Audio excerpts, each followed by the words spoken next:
पाहूया टॉप 9 मोठ्या राजकीय बातम्या। नाशिक विधान परिषदेसाठी गोकुळ गीते यांच्या पाठिंब्यासाठी प्रयत्न सुरू। गोकुळ गीतेंना घेऊन गिरीश महाजन, सामंत आणि दादा भुसे मुंबईकडे रवाना। गोकुळ गीते माघार घेणार का याकडे लक्ष, मात्र उद्यापर्यंत गुड न्यूज मिळेल, महाजनांना विश्वास। नाशिकमध्ये भाजप बंडखोर प्रसाद हिरेंची निवडणुकीतून माघार। अर्ज माघारीची वेळ निघून गेल्याने हिरे जाहीर पाठिंबा देणार। मंत्री गिरीश महाजन आणि उदय सामंत यांच्या मनधरणीला यश, मात्र गोकुळ गीतेंचा अद्याप पाठिंबा नाही।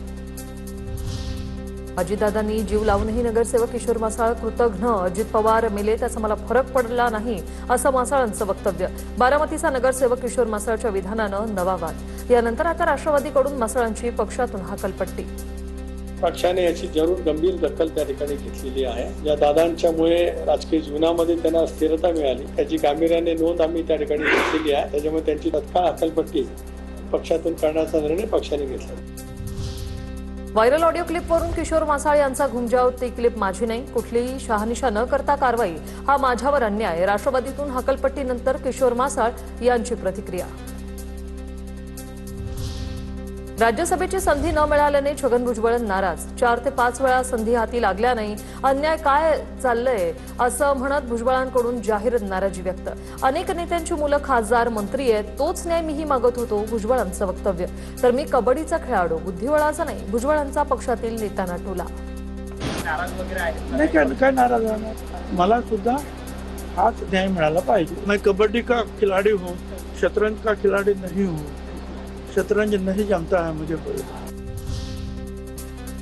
राज्यसभा पोटनिवडणुकीसाठी राष्ट्रवादीचे उमेदवार राजेंद्र जैन यांचा उमेदवारी अर्ज दाखल। राष्ट्रवादीच्या तटकरे, पटेल, पार्थ पवार यांच्यासह महायुतीचे नेतेही उपस्थित। तर भुजबळ मला वडिलांसारखे, त्यांचे मला आशीर्वाद, ते नाराज नाहीत, राजेंद्र जैन यांची प्रतिक्रिया। छगन भुजबळ साहेब माझे वडीलधारी आहे आणि आज ज्या उत्सुकताने ते मला आशीर्वाद द्यायला माझ्या नॉमिनेशन मध्ये आले, मला तो एक बोलता येतच नाही। मी आभार व्यक्त करतो की वडील सारखा त्यांनी मला आशीर्वाद दिला। प्रफुल्ल पटेलांची अट मान्य झाली आणि त्यांचा माणूस राज्यसभेवर गेला, मात्र भुजबळ ओबीसींचे नेते, त्यांची अट का मान्य झाली नाही ते स्वतः भुजबळ सांगू शकतील। राज्यसभेसाठी भुजबळांचं नाव जाहीर न झाल्याने संजय राऊतांचा टोला। राज्यसभेत जायचंय, मग राज्यसभेत जायचं छगनरावांनी। मग अटी आणि शर्तीवर तुम्ही राज्यसभेत कसे काय जाऊ शकता की मी जातो आणि खाली माझ्या मुलाला, पुतण्याला, भावाला द्या। जे ज्येष्ठ नेते ते त्यांची अट मान्य व्हायला हवी। भुजबळ दुखावले की नाही हे मला माहिती नाही, पण त्यांना दिल्लीत यायचं असेल तर त्यात गैर काय? भुजबळ दिल्लीत आले असते तर देशाला मोठं नेतृत्व मिळालं असतं। खासदार सुप्रिया सुळे यांची छगन भुजबळांवर प्रतिक्रिया। त्यांना जर दिल्लीला यायचं असेल तर त्याच्यात गैर काय? जे आम्ही एकत्र असतानाही आदरणीय पवार साहेबांचा फार आग्रह होता की आदरणीय भुजबळ साहेबांचं नेतृत्व हे फक्त महाराष्ट्रापुरतं सीमित न ठेवता देशाला त्यांचं नेतृत्व हे मिळालं पाहिजे। रायगडची जागा सोडण्याच्या बदल्यात आम्हाला पालकमंत्री पद मिळणार आहे, वाट बघत आहोत, लवकरच निर्णय होईल, भरत गोगावलेंचा दावा। तर पुन्हा दगाफटका झाला तर पुढे बघून घेऊ, असाही इशारा। आता पाहूया टॉप 9 राजकीय बातम्या। आमच्या मनातील मुख्यमंत्री एकनाथ शिंदे, देवाभाऊंचं प्रमोशन व्हावं, फडणवीसांनी देशाच्या सर्वोच्चपदी जावं, आमदार बच्चू कडू यांचं वक्तव्य।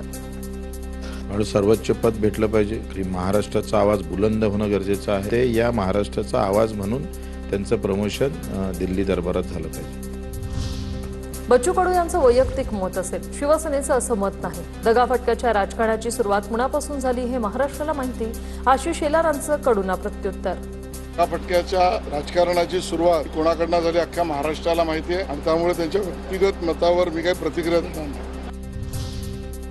एकनाथ शिंदे आमचे नेते, ते मुख्यमंत्री व्हावे असं वाटणं स्वाभाविक आहे। शिवसैनिक म्हणून ती आमचीही इच्छा। बच्चू कडू यांच्या वक्तव्यावर मंत्री उदय सामंत यांची प्रतिक्रिया। उच्च पदावर माननीय एकनाथ शिंदे साहेबांनी बसलं पाहिजे ही माझी पण इच्छा आहे। मी देखील शिवसैनिक म्हणून देखील माझी इच्छा आहे की माननीय एकनाथ शिंदे साहेब सगळ्यात मोठ्या पदावर बसले पाहिजे। त्याच्यामध्ये वावगं असण्याचं काय कारण आहे? उपमुख्यमंत्री एकनाथ शिंदेंचा दिल्ली दौरा, शिवसेनेच्या राष्ट्रीय कार्यकारिणीच्या बैठकीसाठी दिल्ली दौरा। मुख्यमंत्री कार्यालयाची सिडको आणि अदानी नवी मुंबई विमानतळ प्राधिकरणाला कारणे दाखवा नोटीस। सूत्रांची माहिती, राजशिष्टाचार नियमाचं पालन का नाही? शिवरायांच्या पुतळा अनावरण सोहळा निमंत्रणावरून नोटीसमधून सवाल। तर भाजपला मोठं व्हायचंय त्यामुळे शिंदेना डावललं जातंय, भास्कर जाधवांची प्रतिक्रिया। इंडिया आघाडीत यायचं असल्यास राज ठाकरे उद्धव ठाकरेंशी बोलतील, त्यानंतर दिल्लीत प्रमुख नेत्यांसमोर प्रस्ताव ठेवला जाईल, राऊतांचं वक्तव्य. तर तशी त्यांची इच्छा असेल राज ठाकरे यांची, तर मला असं वाटतं की ते उद्धव ठाकरे साहेबांशी चर्चा करून त्याबाबत दिल्लीतल्या प्रमुख नेत्यांच्या समोर हा प्रस्ताव ठेवला. सावरकरांचा अपमान करणाऱ्यांसोबत राज ठाकरे कधीच जाणार नाही. राज ठाकरे कधीही राहुल गांधींच्या नेतृत्वात इंडिया आघाडीत येणार नाही. राऊतांच्या राज ठाकरेंच्या इंडिया आघाडीसोबतच्या येण्याच्या वक्तव्यावर भाजप प्रवक्ते नवनाथ बन यांची टीका. राहुल गांधींनी सातत्यानं स्वातंत्र्यवीर सावरकरांचा अपमान केला आणि राज ठाकरे हे स्वातंत्र्यवीर सावरकरांचे सच्चे भक्त आहेत. त्या राहुल गांधी सोबत राज ठाकरे स्वप्नामध्ये देखील जाणार नाहीत. नागपुरात भाजपकडून काँग्रेस मतदारांना 10 लाखांची ऑफर. नागपूर विधान परिषदेचे काँग्रेस उमेदवार अतुल लोंढेंचा आरोप. अज्ञात नंबरवरून फोन केल्याने ऑफरचे पुरावे कसे देणार, लोंढेंची प्रतिक्रिया. अननोन कॉलर आय डीवरून जे आहे ते फोन झालेले आहे आणि ऑफर दिलेली आहे. हे एकदम स्पष्ट आहे. किती लोकांना ऑफर दिली? दिले, आता लोकांना ऑफर देणं सुरू झालेलं आहे त्यांचं. गोंदियातील महायुतीमधील धुसफूस चव्हाट्यावर शिवसेना जिल्हाप्रमुखांनी भाजप विरोधातील तक्रारींचा पाढा वाचला.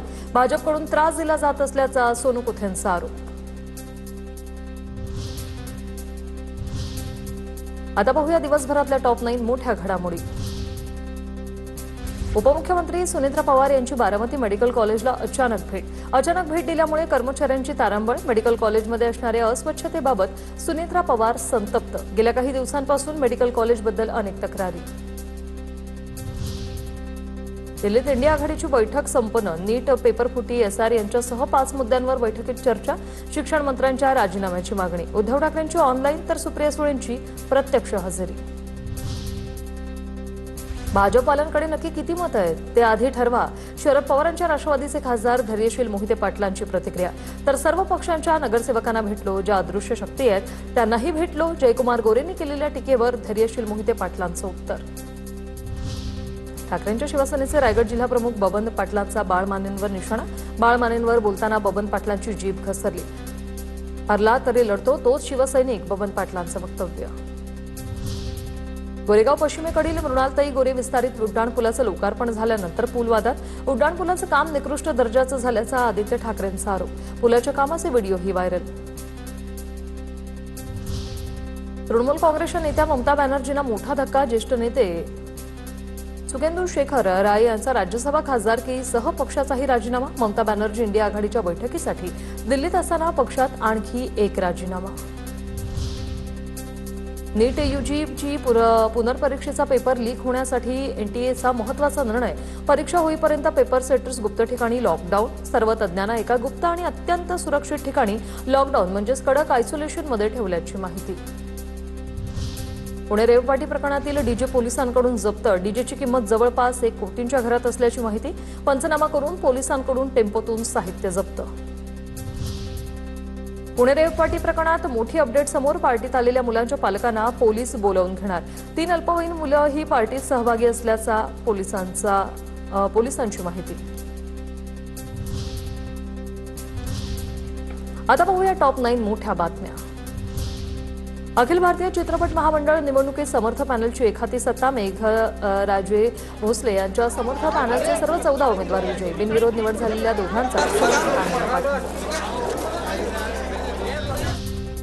छत्रपती संभाजीनगर जिल्हा परिषदेत हाय व्होल्टेज ड्रामा. CEO भेटले नाही तर गाडी फोडणार. आक्रमक सरपंच मंगेश साबळे थेट गाडीसमोर. महिनाभरापासून ग्रामपंचायतीच्या बिलासाठी सतावणूक. तर भाजप आमदार प्रशांत बंब यांच्या मध्यस्थीनंतर हा वाद निवळला. POP गणेश मूर्तींवर सरसकट बंदी नको. गणेशोत्सव समन्वय समितीचे प्रदूषण नियंत्रण मंडळ आणि महापालिकेला निवेदन. रिकव्हरी, प्रोसेसिंग आणि रिसायकलिंगची प्रणाली विकसित करण्याचा प्रस्ताव. अवैध मद्य विक्री आणि हातभट्ट्यांचं जाळं पूर्णपणे नष्ट करण्यासाठी पिंपरी चिंचवड पोलीस आणि पुणे पोलिसांनी कंबर कसली. पिंपरी चिंचवड पोलीस आयुक्तालयात महत्त्वाची समन्वय बैठक संपन्न. अवैध दारूच्या अड्ड्यांवर कारवाईचा निर्धार.